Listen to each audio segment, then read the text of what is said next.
Assalamualaikum warahmatullahi wabarakatuh. Perkenalkan, saya Hafil Azriel, salah satu anggota murid di kelas 9I.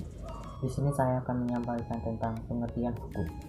Hukum adalah peraturan yang berupa norma, sanksi yang dibuat dengan tujuan untuk mengatur tingkah laku manusia, menjaga ketertiban, keadilan, mencegah terjadinya kekacauan.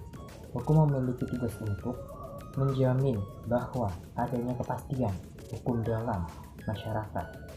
Oleh sebab itu, setiap masyarakat berhak untuk memperoleh pembelaan di depan hukum.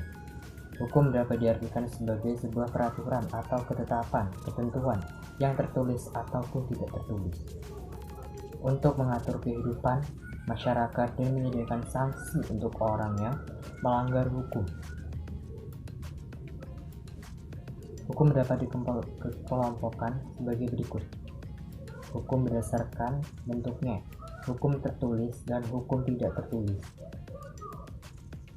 Hukum berdasarkan wilayah berlakunya, hukum lokal, hukum nasional, dan hukum internasional.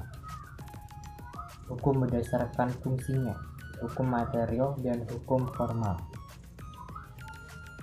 Hukum berdasarkan waktunya, ius constitutum, ius constituendum, lex naturalis atau hukum alam.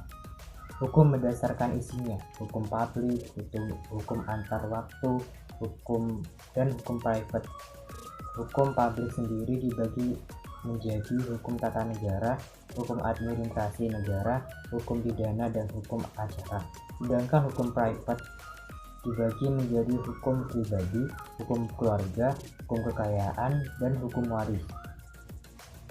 Hukum berdasarkan pribadi, hukum satu golongan, hukum semua golongan, dan hukum antar golongan. Hukum berdasarkan wujudnya, hukum objektif dan hukum subjektif.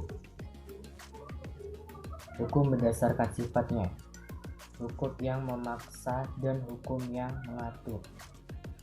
Mungkin itu saja yang bisa saya sampaikan. Kurang lebihnya saya mohon maaf. Wassalamualaikum warahmatullahi wabarakatuh.